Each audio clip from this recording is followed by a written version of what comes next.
benn waxtu 13h ci télévision Futur Média mbokk yi dalee nag jàmm ci xibaaru digg bëccëg gi li ci gën a fës dañ ko door ak mbas mi nag dikk ci limuk doomi aadama yi nga xam ne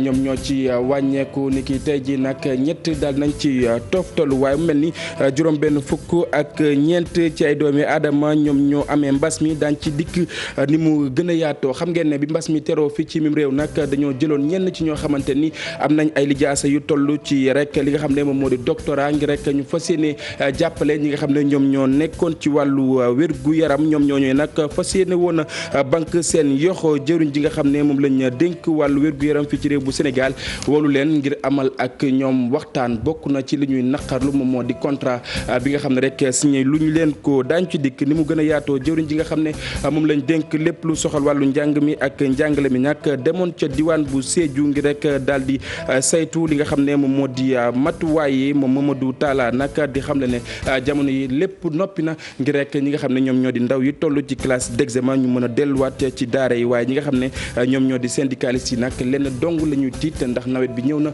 te xam na ne itam am na yenn école yoo xamante ni mu mel ni rek du tabax daañu wax itam mbokk yi xam ngeen ne ni ki tey ji la ñaar fukki fan ak ñett ci weeru juin lii lee nag doon loo xamante ni da koy fàttali fii ci mim réew ginnaaw nag juróom ñeenti at lii lee bokk ci taarixu réew bu Sénégal ci taarixu politique laay wax ndax ñi nga xam ne ñoom ñoo di askan wi wàccoon nañ ci mbedd mi ngi rek daal di lànk toftal ci li nga xam ne rek moom la yéen kaay yi xëyee mbokk yi nees kiis ma dikk ñu yaatal.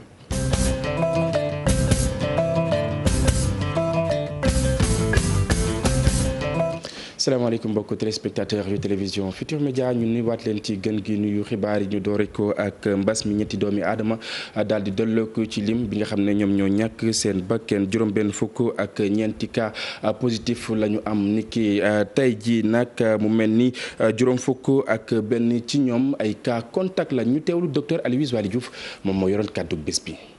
ci junni ak ñeent fukk ak juróom test yi ñu def. juróom benn fukk ak ñeent ñoo ci positif maanaam juróom fukk ak benn di ay cas contact fukk ak ñett di ay cas communautaire ñu gis leen ci Kër Massar ñaar Pikine benn Mbao ñaar Scat Urbam ñaar Grand Yoff benn Mariste benn Mamel benn Liberté 4 benn Yoff benn Touba benn juróom-ñeent fukk ak ñett si ñu hospitalisé woon wër nañu bésu tey ñaar fukk ak ñett si suñu malade yi ñu ngi si suñu service réanimation yi ñetti malade ñàkk nañ seen bakkan ci Covid bi ci bésu démb lundi 22 juin 2020 ñeneen ñi des hôpital ñu ngi am tan ci bésu tey dalee ko ci cas bu njëkk ba Sénégal wàññi nañu juróom benn junni ak fanweer ak ñeenti cas yu positif ñeenti junni ak ñeent fukk ak juróom benn wër nañ ci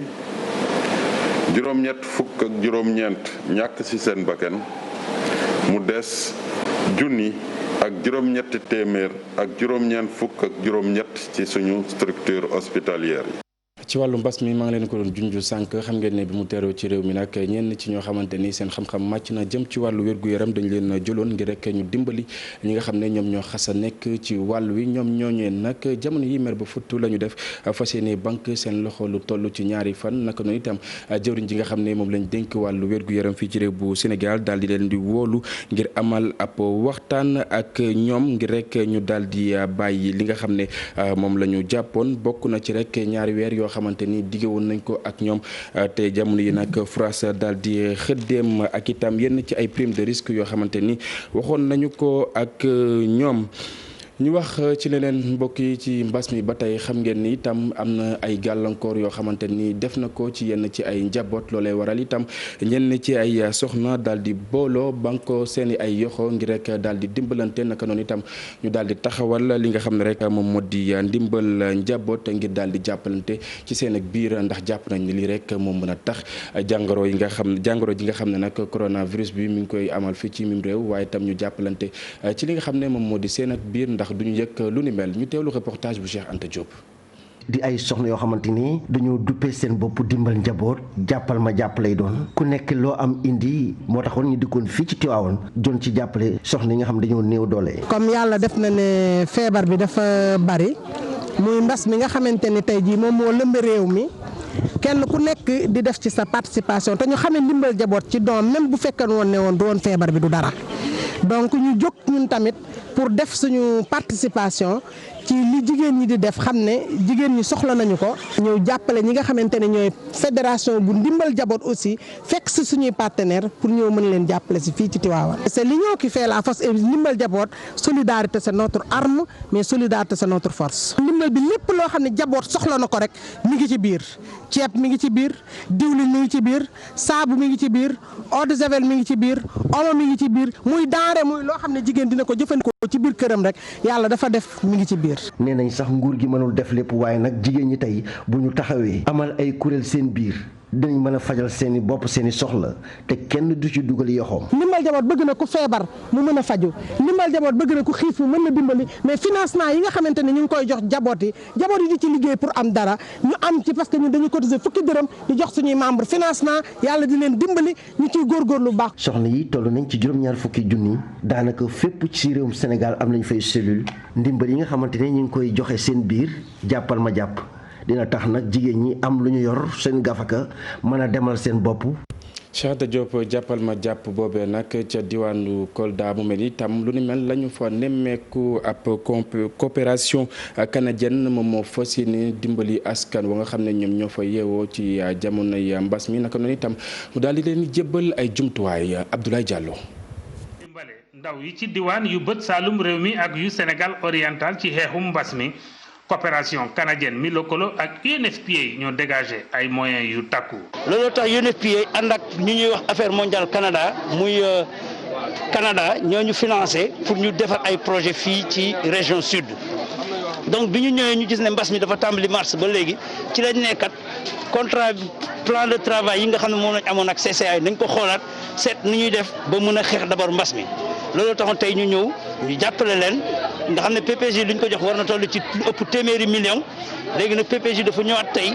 jébbal ko ñi nga xam ne ñoo nekk ci région yi. donc ci tuuru gouverneur ak ci tuuru tamit ministre de la jeunesse ñu ngi remercier vraiment UNFPA yi nga xamante ne indi nañ ndimbal bi jégleel ko CCA yi jégleel ko bureau conseil yi ak l'ensemble des jeunes vraiment des 3 régions de la Casamance ñi nga xamante ñu ngi activé wu ci wàllu xeex mbas bi fii ci diwaanu bu Casamance. damay rappeler ne rek jeunes yi dama leen di remercier ndaxte dañoo taxaw depuis que bien mbas bi muy dugg ci Sénégal dañoo taxaw tam ak seen coordonnateur CCA yi ak seen mouvement yi di xeex mbas mi donte ne amuñoon moyen mais ñu ngi doon xeex di def lu ñu mën vraiment pour xeex mbas mi fii ci diwaan bu Casamance. mu doon ab jëf buy sawarloo lool ndaw yi bokk ci kuréel club des jeunes filles ak pères éducateurs ci seen activité de sensibilisation yi ñu doon amal ci xeexum mbas mi. parce que même avant don bi jeune fille yaa ngi doon def ay activité dugg ci kër yi waxtaan ak parents yi ak suñu rakk yu jigéen suñu rakk yu góor pour ñu mën a moytu épidémie bi te en plus de cela même bu ñu amee don bi avec l'appui de UNFPA ak PPJ vraiment ñu ngi leen di remercier parce que don bi day gën a yokk suñu activité yi ñu daan def. UNFPA yàgg na jàppale nguurum Sénégal ngir yombalal askan wi seeni dundin. ñi leen nag ñu ngi daal di dippee seen bopp cercle des photographes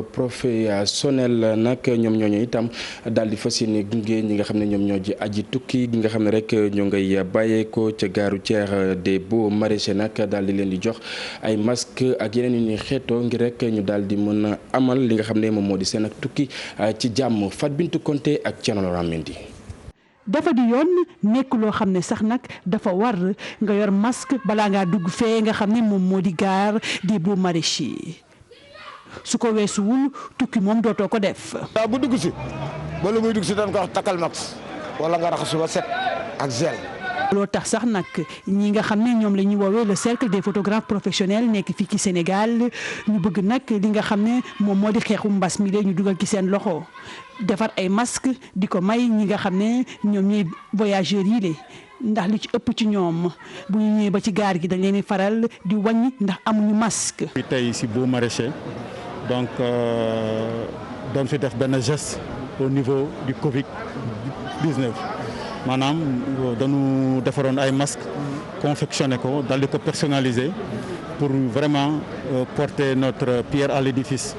donc léegi ñun dañ fi ñëwoon tey pour vraiment remettre aux usagers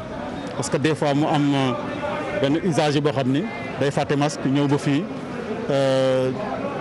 fekk du am masque mais vraiment tey jii moom suñu ñëw fii tax na ba am na ñoo xam ne amoon nañu loolu sax mais vraiment gërëm nañu sant nañu ci action boobu quoi. photographe professionnel yooyu nag wër nañu gaar gi ba mu mat sëkk ba tax ñi ngi ñaax ñi nga xam ne ñoom ñoo di askan wi ñu respecté lii nga xam ne moom la ñuy wax geste barrière yi lii.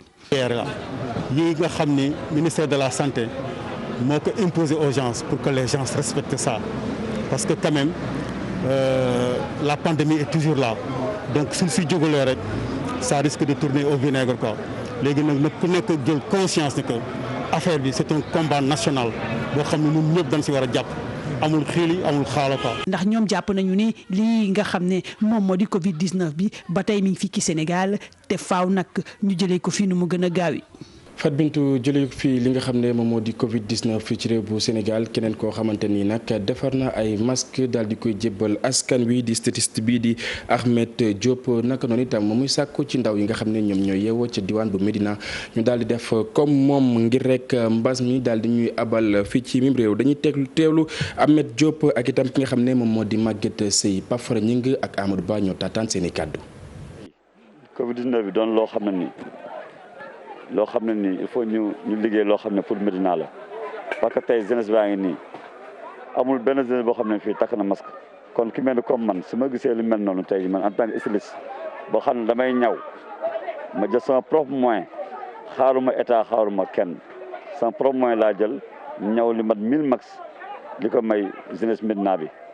kon man fa ma dëkk moo ma ñor kon bëgg naa képp koo xam ne yaa ngi yëngu si état yi wala yaa ngi yëngu si ñaw fa nga dëkk bu dee mu nga doon masque gratuite mais ko gars yi c'est très normal parce que tey gis naa Sénégal actuellement nii ñi bëri tey takkuñu masque booy yaa ngi si mbedd mi nii amul benn booy boo xam ne takk na masque kon c'est pas normal tey gisuma benn moyen bi xale yi am actuellement nii. boo gisee jàngoro ji da ngay toog ci buntu kër yi nit ñaa ngi attaaya solo ñu masque xale yaa ngi football solo ñu masque mag ñaa ngi dem marché solo ñu masque action bu noble la man bi ma woowee léegi matul 1 heure de temps mais dama dagg sama emploi du temps yëpp pour ñëw fekke si lii représenté fi CATB parce que ñun lii rek la ñu xam liggéey Médina la ñu xam moo tax action bi daal c'est à saluer. ñu jubali ca diwaan bu Ngexoox foofee nag askan wa fa yeewoo nag kër docteur bu mucc ayib la ñuy sàkku naka noonu itam ñuy sàkku ci nguur bu Sénégal mu daal di indi ab njàpp ndalam ci projet bi nga xam ne naal nañu ko te mu toll ci 2 milliards ci suñu ay koppar ñu teelu reportage bu Abdourahmane Diallo ak Mamadou Gueye. ci ñi nga xam ni dañu feebar bu garaaw dëkkee Ngexoox hôpitalu Mbour lañ leen di faj li ni mel sax a tax waa Ngexoox jàpp ni ñoom it war nañu mën a am hôpital bu baax. te dëkk bi comme ni ma la ko waxee solo hôpital boo xamante ne par exemple 60 000 personnes bu yeewoo fii ay dëkk yu mag wër ko lu mel ni Sindia lu mel ni Gandigal lu mel ni Teen Tubaab lu mel ni Kër Mbaye Dieye Kër Moussa Anne Djilaax jàpp Tangis Teen Tubaab muy lu mat fanweeri dëkk wër Ngexoox amuñu hôpital loolu kon dana wax état mu dimbali ñu hôpital boo xam ne am nañu débit bi ba noppi laaj nga ma léegi débit bi ma ne la débit bi dem na 2 milliards 1 milliard 500 millions ba 2 milliards. Ngexoox am na benn ambulance te ambulance bi sax dafa paanoon fi mu ne nii mayaat nañ leen benn bu bees. waa Ngexoox vraiment dañ ko considéré dañ ko jàppale ci affaire ambulance bi dañu andi fi benn auto ambulance donc ñaari téeméer dal bot yi pour mu leen dimbali bu baax ci tool yi xam nga nawet bi maa ngi ñëw et il faut vraiment ñu dimbali leen voilà ci condition de travail yi. commune Ngexoox tamit ci may yi nga xam ni jot nañ leen ko may jox nañ leen ci tamit ay matériels yi nga xam ne dafa jëm ci wàllum mbéy ñu def li ni mel mooy seeni partenaire. Abdourahmane ñu wax ci leneen lu soxal wàllu njàng mi ak njàngale mi xam ngeen ne 2 fukki fan ak juróom ci weer wi nga xam ne moom la ñu nekk ñi nga xam ne ñoom ñoo di ndaw yu nekk ci classe d'examen daañu delluwaat ci li nga xam ne moom moo di daara yi jëwriñ ji nga xam ne moom moo langoog lu ni mel nag amuloon ab toxu nemmeeku ca diwaan bu Sédhiou moom Mamadou Talla nag di xam ne ne jamono yi lépp daal nay noppi ngir rek daal di rek sàmm li nga xam ne moom moo di kaaraange ndaw yi waaye mel ni syndicaliste yi nekk ca boobule diwaan nag li ñu ragal moom mooy nawet bi ñu teelu reportage ba Aboubacry Konté ak Xaali Jàmme Mamadou Talla ministre bu éducation nationale moom visité na lycée Ibou Diallo bu Sédhiou. fii aussi amul dara lu manque lu matériel et banque fi pédagogie également gis kenn si lycée bi fi ñu nekk proviseur bi wax na ba pare nee na emploi temps yi pare na classe physique yi pare nañu lépp pare na. G7 nekk fii ci diwaan bi di ñaawlu situation bu métti boo xamante ne lycée du Marsassoum ak bu Tanaf moom la ñuy dund. ma jox la ñaari firnde rek Marsassoum école bi nga xamante ne lycée la waaye abri provisoire yi moo fa ëpp doole boo demee aussi Tanaf abri provisoire yi moo fa ëpp doole c'est vrai que am na quelques bâtiments mais man dina ma jaaxal lool foofu reprise bi mu yomb ak respect protocole bi comme ni ñu ko waxee. man li ma jot ci information taw yu passé rek yóbbu na presque lu ëpp moitié abri provisoire yu fa nekk. yeneen jafe-jafe yoo xamante ne Barthélémy Diémé SG bu SAEMS mu ngi koy wone. am na dëkk yi nga xamante ne ñu ngi jàng ci nawet bi waaye la ñuy fàttee ni ñun suñu culture nuñ ko tabaxee en fait culture scolaire c'est que jëluñu en compte hivernage te même tabax yi des fois du tabax yi nga xamante ne c'est prévu pour que nit ñi ci nawet ñu mën a jàng et puis am na problème yi nga xamante ne toit yi nee nañ ñoom dinañ ko defar am na toit yu bënn mais ngelaw day ñëw naawal ko problème foudre bi nit ñi dañ koy fàtte problème humidité bi ñax yi ci biir école bi parce que plus muy taw plus ñax yi di gën a màgg insectes yi ak yooyu tout ça. moom nag mu ne syndicalistes yi dañ leen daal di écarter ci processus bi. ministre bi jaar na fi nee na visite de travail la ñoo def noonu lañ ko woowee waaye ñun ñu ngi mettitlu le fait que ñun boolewuñu ci donc ñun ko dëgg ci presse bi ni ministre bi ñëw na dem na visiter jël benn échantillon te defe naa ci échantillon boobu lay basé pour ne waa Sédhiou pare nañ. Koumba Mandanso nekk président union régionale parents d'élèves yi di ne jot na thème pour ñu daal di sauver année scolaire bi. waaw pare nañu ñun pare nañu depuis le 2 la ñu pare woon mais gouvernement état bi moo parewul woon mais léegi état bi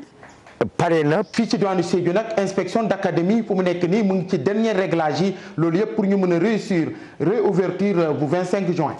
Bakary syndicaliste yooyu nag la ñuy tiit la wayjuru ndongo yi nga xam ne ñoom ñoo nekk ca diwaan bu Kaolack nag di tiital ñi nga xam ne ñoom ñoo di ndongo yi ndax xam nga ne nawet bi ñi nga xam ne ñoom ñoo di ndongo yi itam laataa ñuy dem ca bërëbu jàngukaay rek ay kilomètres la ñuy dox ngir mën faa yegg ba tax itam ñuy artu ñu teelu reportage bu Ibrahima Diamé ak Fally Gueye.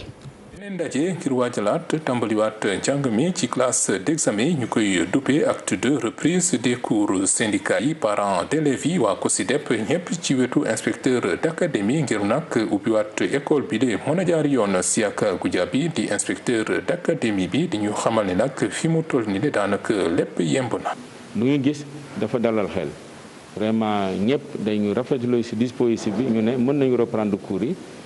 élèves yi dañuy am protection bu mot ci école yi léegi su dee ci reprise bi dañuy gis mën nañu gis loo xam ne dina nekk gàllankoor ñu échanger ñu communiquer ñu partager. même si bu fekkee ne protocole sanitaire boobule daañu ko respecté bu baax a baax mën na am yeneen gàllankoor yu aju ci taw bi ak nawet bi loolu moo xaw a jaaxal ñi di parents d'élèves yi. am na ndongo yoo xam ne ñu ngay béy ko Tanambudaay di jàngee lii sa Ndofane juróomi kilomètre la ñuy dox suba moom la ñuy dox ngoon bu ñuy dem Kër Baka ñeenti kilomètre xaaj dañuy xëy dox moom la ñuy gont dox ndongo yooyu la ñuy xalaat ne buñ xëyee war a jàngi asamaan si xiin mbaa muy taw nu ñooy def mënuñoo gàddu cartable yi jëm ca école ba te cartable yi defi kayit mun xëj na xuus taw bi dem ca école ba même bu njërul kayit mun na am question de sécurité. syndicaliste yi nag rawatina waa G7 fekkee ndaje bi ne ñoom itam pour le moment seen xel dal na. yooyu la jamono nag école sénégalaise nekk ca école sénégalaise yu Gambie nag mu mel ni duñu ubbi seeni ay buntu li ko waral bokk na ci matuwaay yi nga xam ne nag moom lañ rek dafa des bu ñu sukkandikoo ci ki nga xam ne moom moo di inspecteur d'académie bu Kaolack moom Siaka Goudiaby la ñuy teewlu ci micro Ibrahima Diamé. école bu ne Gambie mënul démarrer parce que Gambie du Sénégal Gambie dañu jël mesure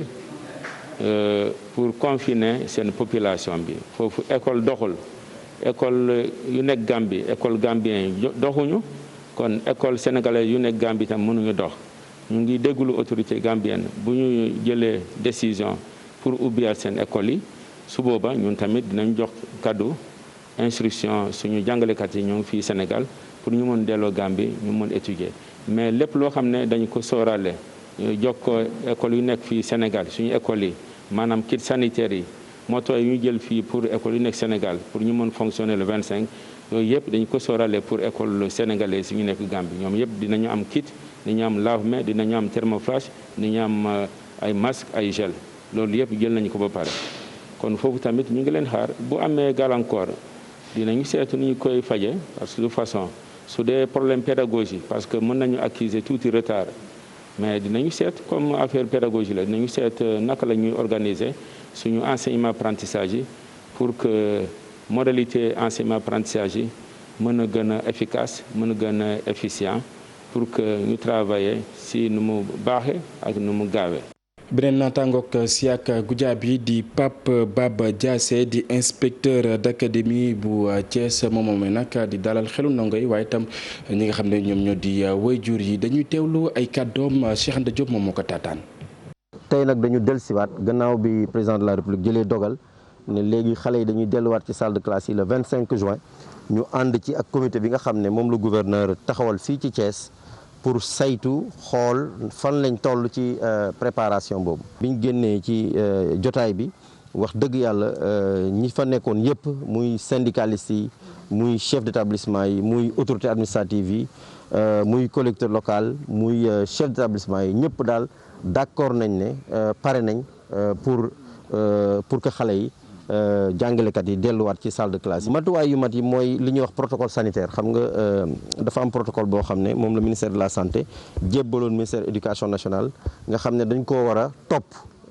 maanaam ci biir salle de classe bi fexe ba nga xam ne 20 élèves ñoo fay nekk waaye tamit mu am distance 1 mètre xale yi toog benn par table jumtukaay yi ci mel ni thermoflash yu ci mel ni lave-mains yi nga xam ne moom la ñuy raxasoo loxo yi li ci mel ni surtout masque. yooyu yëpp fi mu nekk nii wax dëgg yàlla yemb na dëgg la ci période hivernale la ñu nekk maanaam day taw amuñ ay écoles yoo xam ne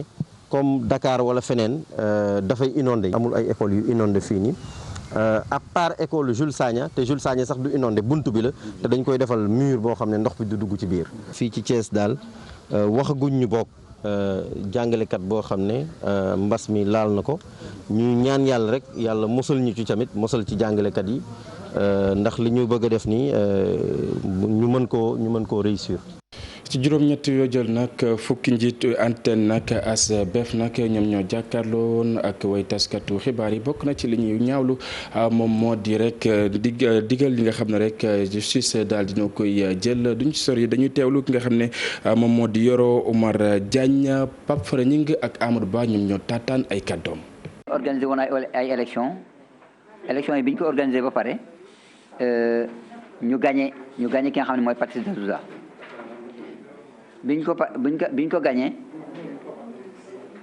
biñ ko gagné mu introduire benn requête te bi muy introduire requête bi jaarul fu mu jaar te élection yi dafa légal parce que lépp loo xamante ni waroon nañ ko def nañ ko. bërki démb ñu woonu nañu tribunal dafa tranché ne léegi dafay indi nit tekk fii mu yore administration provisoire ASBEF ñuy laaj ban nit la ñu indil ñu koo xamante ni dafa démissionné woon ci ASBEF te amul compétence bi nga xamante ni moom la war a mën a yoree ASBEF te tribunal li muy tranché xanaa booy tranché da ngay boole ay ñaari nit yoo xamante ñoo jàppante xanaa da nga leen di teg ñu woo nga atte mais defuñu loolu dañu atte bu leen neex kii atte mbir mi xam na ni li mu atte tegu ko ci yoon mais nag dañu njort et am ci yenn preuve yu leer que ni dafa am loxo politicienne bu mag bu nekk fii ci Ndakaaru nekk ci biir présidence moo ko def parce que jaar na fii comme chargé des programmes bu déggee loolu dina xam ne moom la ñuy waxal. juróom-ñeenti at ci tey mu mel ni nag ñaar fukki fan ak ñett ci weeru juin saa yu teroo rek fii ci réew bu Sénégal xel yu bëri am ci loo xamante ni rek ca lay dem di jamono yi nga xam ne askan wi wàccoon nañ ci mbedd mi ngir ñaawlu yenn ci ay dogal yoo xamante ni ki fi nekkoon jiitum réew jëloon na ko nekkoon itam ay bëgg-bëggam li lee daal di dugg ci taarixu politique bu réew bu Sénégal lu mu ci mënti doon Ibou Diouf def na ci ab tënk bu yaax ñu seetaan. ak ñeneen ñu doon yëngu ci wàllu politique ñu fajaru leen ngir xamal leen li ngeen di mëbët ànduñu ci benn yoon